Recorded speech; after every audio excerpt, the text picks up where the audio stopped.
Fala galera, tudo certinho com vocês? Gente, vê só, hoje nós vamos falar um pouco sobre os quilombos, tá? Mas antes de começar a falar a respeito dos quilombos, é importante a gente entender um pouco sobre a escravidão no Brasil, tá? A escravidão no Brasil, ela é a mola mestra, ela é o fator, ela é o motivo que leva à formação de alguns quilombos. Então é muito importante que a gente venha entender o processo de escravidão no nosso país, para, por consequência, a gente venha entender o motivo e o contexto da formação dos quilombos. Pois bem, a escravidão no nosso país, ela, na sua maioria, né, na maneira mais significativa, na maneira mais massiva, ela é uma escravidão onde o nosso escravo ele vem da África. É uma escravidão mercantil, ou seja, existia um comércio em relação a esse escravo, e esse escravo, ele, na maioria do período histórico, durante o período colonial, a maioria desses escravos trabalharam nas fazendas, nas chamadas lavouras da monocultura da cana-de-açúcar, que no Nordeste, que nós denominamos no período colonial de Nordeste açucareiro.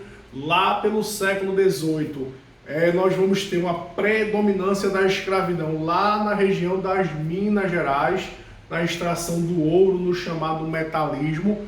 E essa escravidão no Brasil, ela só vai ser abolida no ano de 1888, ou seja, a abolição da escravidão, ela só acontece lá no ano de 1888 com a Lei Áurea, ou seja, o Brasil ele fica independente lá em 1822, mesmo assim, mesmo com a independência do nosso país, a escravidão ela vai continuar.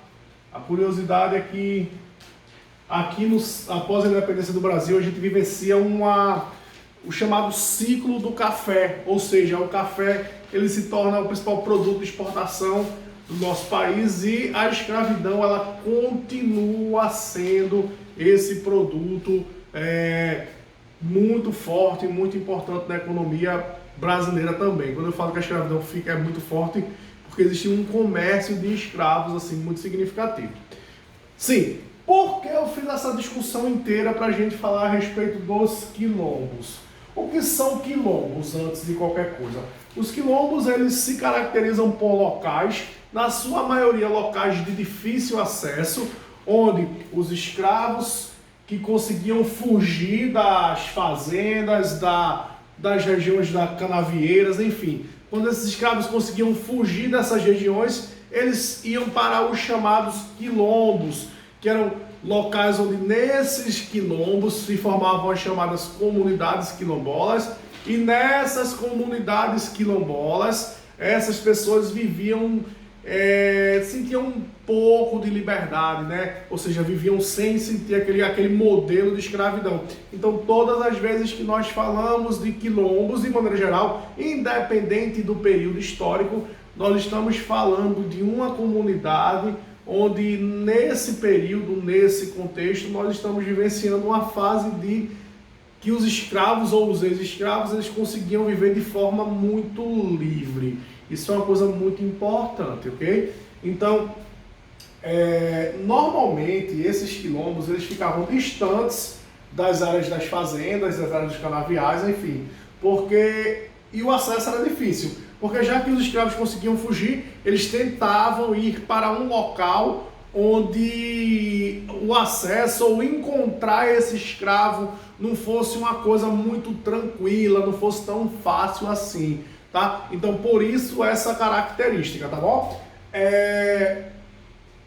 Outro fato importante, os escravos aproveitavam quando acontecia algum atrito, alguma revolta nativa, ou enfim, alguma coisa que mudasse um pouco o cotidiano, aproveitavam essa mudança do cotidiano e nesses contextos, normalmente, a fuga dos escravos eram muito mais intensas. Então, vou dar um exemplo. Durante o período da expulsão dos holandeses aqui de Pernambuco, muitos escravos aproveitaram a turbulência naquele contexto ali e fugiram, tá? Então, normalmente, quando acontecem alguns atritos, esses escravos falam e fogem, tá? Quando a gente fala de quilombos, eu não tenho como negar e não tenho como destacar o quilombo dos Palmares. Por quê? que o Quilombo dos Palmares é muito importante? O Quilombo dos Palmares, ele vive seu apogeu lá no século XVII, tá? E o Quilombo dos Palmares, ele, além de vivenciar seu apogeu lá no século XVII, ele é um quilombo que conseguiu colocar eu ia colocar milhares de pessoas mesmo. Eu falei assim redundante, mas de fato são milhares de pessoas. Há relatos que mais de 20.000 pessoas chegaram a habitar o Quilombo dos Palmares. O Quilombo dos Palmares ele está localizado na chamada Serra da Barriguda, na região onde hoje é Palmares, né? Que atualmente ela fica ali mais ou menos no iniciozinho de Pernambuco, no finalzinho de Pernambuco com Alagoas, tá? E essa área ela tinha um foco de resistência muito forte. Quando a gente também fala a respeito do Quilombo do Palmares, a gente destaca Zumbi, que foi um dos líderes do Quilombo dos Palmares, tá? E é muito importante a gente fazer a menção a respeito de Palmares ou a respeito de Zumbi, porque Zumbi ele conseguiu criar uma cidade, um foco de resistência ao modelo escravista, ao modelo europeu, e criou ali uma sociedade onde aquelas pessoas que viviam ali, aqueles ex-escravos, viviam como uma liberdade, um sistema meio que comunal, eles dividiam tudo que tinham, enfim. Obviamente que falar de uma civilização que tinha mais de 20.000 pessoas, claro que iam ter atritos, mas essas comunidades quilombolas, elas de fato têm que ser analisadas com esse respeito de que são focos de resistência daquele modelo escravista no qual ocorreu por alguns séculos no nosso país, tá? Além do Quilombo dos Palmares, um fato bem interessante aqui sobre o Quilombo dos Palmares é que o Quilombo dos Palmares ele meio que virou uma necessidade do colonizador português de acabar com esse quilombo, por conta ele visualizava, os portugueses lá no século XVII visualizavam Palmares como um exemplo que os escravos não deveriam seguir. Então eles queriam acabar com o Capão Palmares para tirar esse exemplo a não ser seguido. E lá o Domingos Jorge Velho, um bandeirante, ele vai conseguir encontrar o Quilombo dos Palmares e posteriormente esse quilombo vai ser destruído. Uma outra curiosidade a respeito dos quilombos, meio que para visualizar esse contexto de que normalmente esses quilombos eles servem ou são intensificados o seu povoamento a partir do momento em que ocorrem alguns atritos e tal.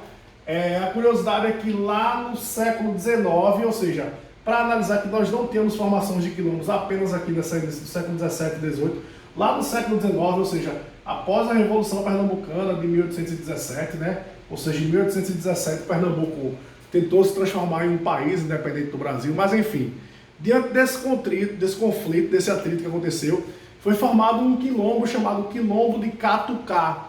E esse Quilombo de Catucá, ele ficava um pouco mais para o lado de Igaraçu, ou seja, a curiosidade é que esse quilombo, ele foi formado após a Revolução Pernambucana, ou seja, os escravos aproveitaram o contexto e fugiram, né, como é um perfil, uma característica. E esse quilombo, eu sempre digo que ele é uma curiosidade porque ele é um dos quilombos que ficaram mais próximos de Recife, ou seja, não era tão distante do centro como, por exemplo, o Quilombo dos Palmares. Mas o quilombo, além de ser um local onde os escravos fugiam e viravam foco e sentiam como foco de resistência e lá eles conseguiam viver, o quilombo também é um local onde os escravos conseguiam viver teoricamente de forma livre, sem seguir aquela rotina que era bastante pesada, né, em relação ao trabalho escravo, ok?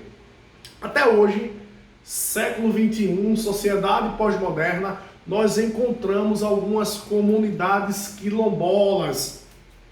Isso acontece diante do contexto do acesso a essas comunidades. Então, nós encontramos no Nordeste, principalmente, algumas comunidades que conseguem manter uma tradição da formação desses quilombos, algumas lá do período colonial, outras do período do Império Brasileiro, afinal a escravidão ela vai até o ano de 1888. Então, ainda no século XXI, nós encontramos algumas comunidades quilombolas que, diante ao seu difícil acesso, conseguem manter de uma forma mais tranquila a sua identidade cultural. Beleza, galera? Cheiro grande para vocês. Valeu!